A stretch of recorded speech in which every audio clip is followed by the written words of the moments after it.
And then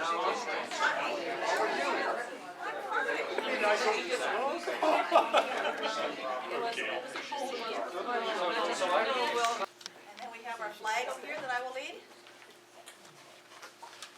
Okay, if you'll all rise.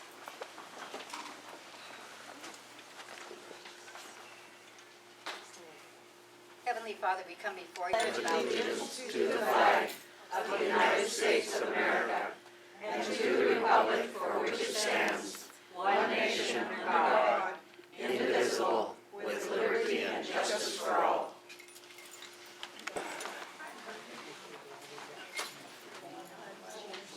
We're going to go ahead and get started, even though some are not quite signed in yet. So everybody has busy lives, and we want to get the business going. I want to welcome you. I'm Carolyn Webb, and we are trying to have very interesting meetings. Last month we had one on Rosie the Riveter. That was the beginning of, they said, women working, and they could be welders and electricians and many different things besides just riveting. And we had a 96-year-old lady that came and spoke to us. And then another one that was about 90, and another one in the audience of our members that was here also, that was a riveter. So I made some copies, and I have it here over on the table that you can pick up a copy later. I'm going to introduce the speakers, not to speak quite yet, but just to know who is here.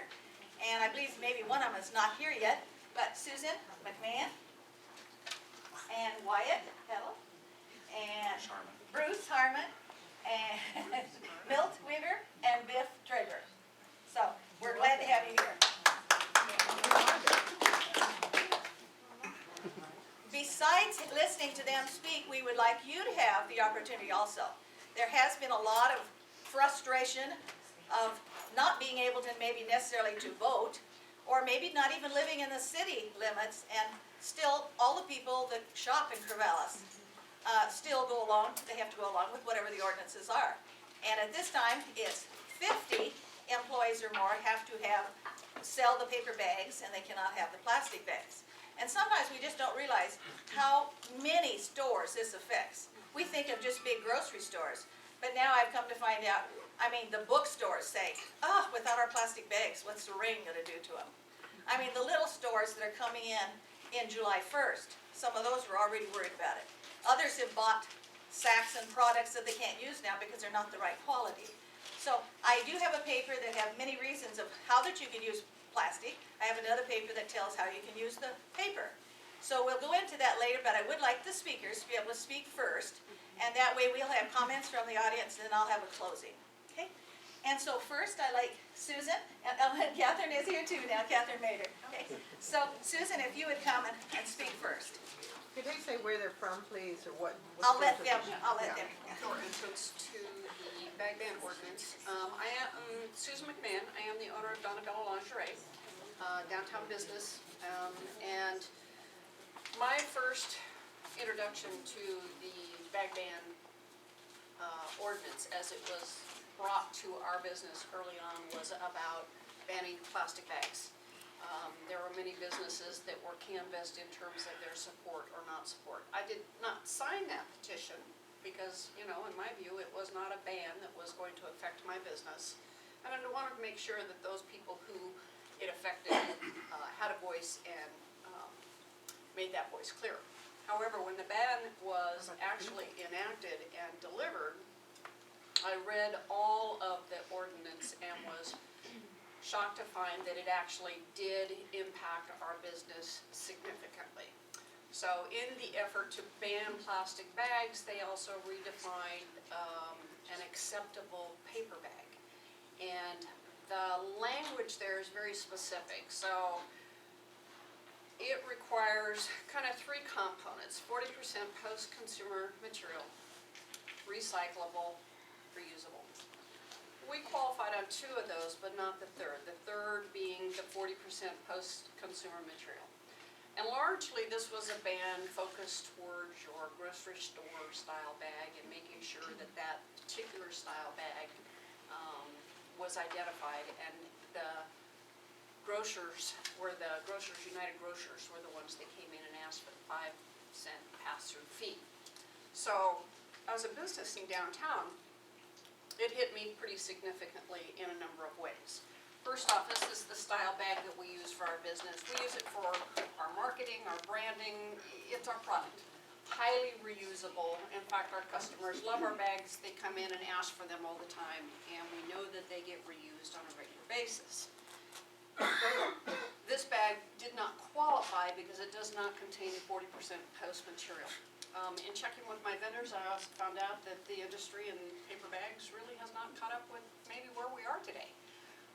Of the hundreds of bags that are available out there, maybe 2, maybe 3 qualify with the post-consumer materials. And of those, they are your basic craft, and I know many people don't understand that, but your brown paper bags, if you would. So the industry isn't there yet, and my vendor said, yeah, we can produce this bag, but we can produce it about 3 times the cost that I currently pay. And I pay a premium for these bags. But I do that because I want that full-bodied shopping experience leaving my store. Not just the value of coming into the store, but the value of leaving, and then the branding and marketing that, of course, goes with my bag. The part that really drove me crazy additionally in this, so here's a basic craft style bag, if you would. Again, this particular one does not have the 40% material, so it as well could not be used. I had just taken possession of 5,000 bags. We have 5 different styles bags. When we buy bags, we buy in volume for cost. So I had just taken possession of 5,000 bags, which I know today, the way the ordinance stands, could not be used. And that was just a 1 style bag. That's not of all my other bags too. The part that drove me crazy in that ordinance though is wherever the bag ban exists, there's a get out of jail free card. It's a 4 mil plastic bag. This is a 4 mil plastic bag. So I can substitute this for this, and it was just driving me crazy. I just didn't feel, this doesn't support the quality or the integrity of the bag that I want to send out of my store.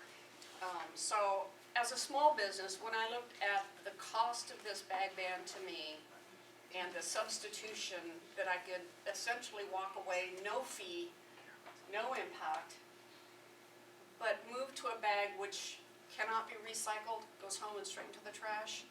This can be recycled and reused. It struck me poorly.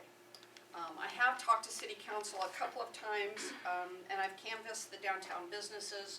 Most of us do not support that portion of the ban specifically as it relates to paper, because we realize how it impacts the product as it leaves the store. It may be that, we use bags specific to our products for the protection and the value and the marketing and the trademark that goes with that. In talking with the City Council though, I will note that they have taken the time to listen. We have crafted some language. We are trying to get them to perhaps adjust the ordinance, which would allow our bags to exist. And we feel very positive that City Council has taken this up well before the implementation date. I've got 3 of my bags out of stock right now. I'm still kind of waiting to see what I can do. And the hope is that maybe we can work through this and come up with a reasonable solution. I will tell you though, even with that, I still have this thing in the back of my head that says, okay, what's next? The state may pick it up. The federal could pick it up. We may come back and revisit that. And so it still makes me very nervous as a business owner to make that, what's the right business decision for myself. I don't want to do plastic. I don't think it's right for my product, for my branding, but I'm still nervous about, what kind of life it has, even though we get it through our city. So this is where I've been involved with this bag ban as it's been produced. Trying to get the language redefined, helping other downtown businesses, again, hold on to those products they value that work for their store and their merchandising. We might have just a couple questions if. Sure. You can go to like Fred Meyer and that, you can buy a gift bag. What is the difference between your bag and a gift bag, and is the gift bag that you can buy covered under that ordinance? So the gift bag, the way the ordinance requires is if I sell you a product and deliver that product in a bag, it must meet the an individual could purchase anything in my store, and if I sold bags, you could purchase that bag. But it's, I will tell you, when I canvassed the downtown businesses, many of them were looking for workarounds, cheats. Nobody said I couldn't just put bags by the front door or something like this, but, I just don't live my life that way. If city council passes an ordinance, I'm gonna live by it. If I may we not voted like it, for it. but I will live by it, because that's what I think is the right thing to do. I'm just trying to fix it so that I can still live within it and still manage my business the way I want to do that. How did the downtown businesses feel about charging their customers for bags? A nickel fee didn't go over well. For 7 years, I've been giving this bag away. I guess if it boiled down to I could use the bag but had to charge the nickel, the response I have is there'd be a jar on my counter. Every nickel would go in that jar, and that jar would go to charity. It's not my nickel to keep. And as a business, I wouldn't like it, but if that was the requirement for me to do this, then I would do that. And I think that's the way many businesses were. But the way the ordinance is written to a T, not one of the plastic bags used in downtown businesses today qualify under the ordinance. That's what makes it hard for us. Any other All right. questions? Okay, thank you very much. You're welcome.